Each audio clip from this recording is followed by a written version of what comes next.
Sometimes you just become the owner of a pure piece of shit machine. A few weeks ago, a coal mine in northeastern Pennsylvania took delivery of a brand spanking new Komatsu PC 2000. After exactly 50 hours of good service, EGR coolers and turbo went out, leading to its first downtime. 2 decades ago, a large open-pit mine in Kentucky took delivery of a problematic Caterpillar 5130. It was so bad that CAT had to supply a 994 wheel loader to make up for constant and costly downtimes. In the early 2000s, French company Screg purchased a new Liebherr 924. Less than 500 working hours later, the operator got too close to a high-tension power line, which completely fried the entire electrical system. In 2008, KPC was delivered a brand new Hitachi EX 2500. After the engine gave up at the 600-hour mark, the machine caught on fire right after being fixed. It was replaced by another 2500 that would later reach 88,000 hours. If you love big machines and models, you're about to be impressed. A few days ago, the Bucyrus Museum located in South Milwaukee, Wisconsin, took delivery of a unique 187 scale 3850B model, fully built from scratch by a man known to be a master of his craft, Kenneth Fisher. For many months, Ken reproduced the gigantic shovel piece by piece, using the very few clear pictures available of the engineering marvel as references to build the first detailed true-scale version of the Bucyrus-Erie 3850B on record. The model is 3 feet tall, 29 inches long, and 16 inches wide. It has working spring-loaded lift jacks, working rollers for the swing, working lights, operating lights, and clearance lights at the bottom, all controlled by a small computer. Ken's 3850B can now be seen at the Bucyrus Museum, sitting between a stunning model of the Marion 6360 known as the Captain and Big Brutus. A true work of art by a man with an indelible passion. Just so you know, this is a 5,000 horsepower scraper. In the summer of 1965, LeTourneau released the LT360 electric digger, originally equipped with 2 475 horsepower diesels in the lead tow unit of the first scraper, and an additional 6 635 horsepower engines used in the rest of the LT360. Put to the test during the construction of the Interstate Highway 20 in Texas, the LT360 was quickly improved, and by 1966, the giant scraper developed a total of 5,100 horsepower through 8 Detroit diesel engines. The stunning electric digger was 200 feet long and 19 feet wide, with a maximum payload capacity of 360 tons. The BF Goodrich tires on the scraper were 122 inches in diameter and 60 inches wide. Going through many prototypes between 1965 and 1966, the LT360 was simply too big for its own good, and the project was quickly abandoned. It still holds the record of the world's largest scraper ever built to this day. You want to teach history to your kids? Show them this video. Sometimes machines become important characters of a country, a state, or even a town, as with the Bucyrus-Erie 1850B stripping shovel that entered service in the coal mines of West Mineral, Kansas, back in May 1963.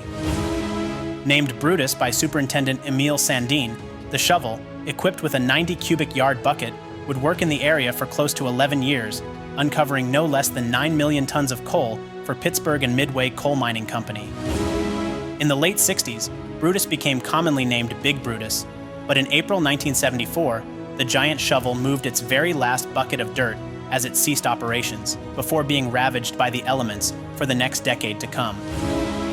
In 1983, P&M donated the shovel as well as 16 acres surrounding the machine, and so the Big Brutus Museum was born, an 11 million pound piece of history now used as a gathering spot. Could have been much worse. This is the story of a fantastic mining truck. We are in September 1971, and the Westinghouse Air Brake Technologies Corporation, also known as WABCO, begins testing the first of 6 200-ton diesel-electric tandem drive haulers, labeled as the Model 3200. Powered by a 2-stroke GM locomotive engine derated to 1,800 flywheel horsepower, the 3200 had a gross weight of 717,000 pounds, or 325 metric tons, with an overall length of just about 50 feet. In early 1975, the 3200 was upgraded to the 2250 horsepower B version, this time with a load capacity increased to 235 tons. The length of the hauler was also increased to 54 feet, but the end was near. In the early 80s, the economic conditions forced WABCO to stop the production of its unique mining truck. A total of 48 units were built in the 3200 series production run, which lasted a little bit over 10 years.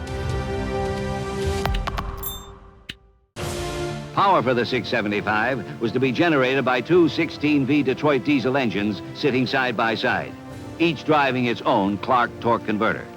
The two torque converters in turn would feed into Clark's giant power shift transmission.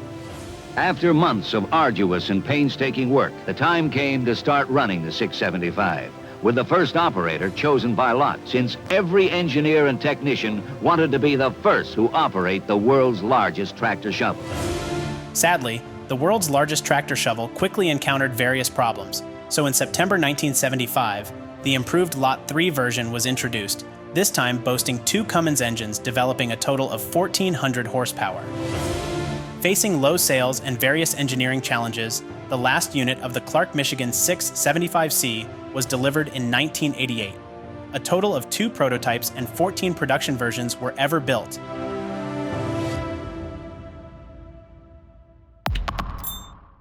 There is one company in North America whose name is synonymous with large hydraulic excavators. That company is Koerhing.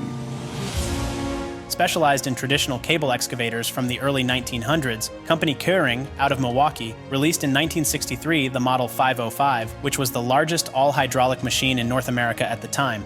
But that was just a beginning. In the 70s, Koerhing reached into the mining excavator market with models such as the 1066 or the 1266, a machine that tipped the scales at 170 tons and was powered by 2 Detroit diesel engines that developed 1,100 horsepower. In 1981, Koerhing released the 1466, a 154-ton machine fitted with a 12-yard bucket. Beginning of 1984, the brand revamped its entire line of excavators using the 66 prefix, but the end was close. In 1987, Northwest Engineering acquired crane and excavator assets of Koerhing Company, and later the same year, Northwest acquired T-Rex Corporation, and the Koerhing name slowly disappeared through the early 90s.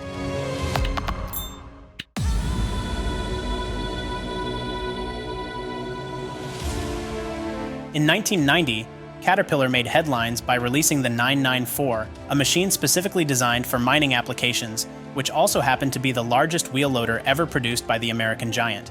The success was immediate. Powered by a 3516 diesel engine rated at 1,250 flywheel horsepower, the 994 had an operating weight of 177 tons and was fitted a standard 23 cubic yard bucket with a 70,000-pound capacity rating.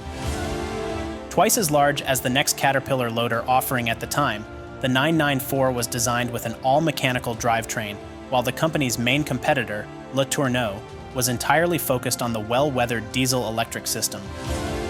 By 1998, a total of 200 units were already operating all around the world. That's when Caterpillar released the upgraded 994D model, rated at 1,375 horsepower, and the rest is history.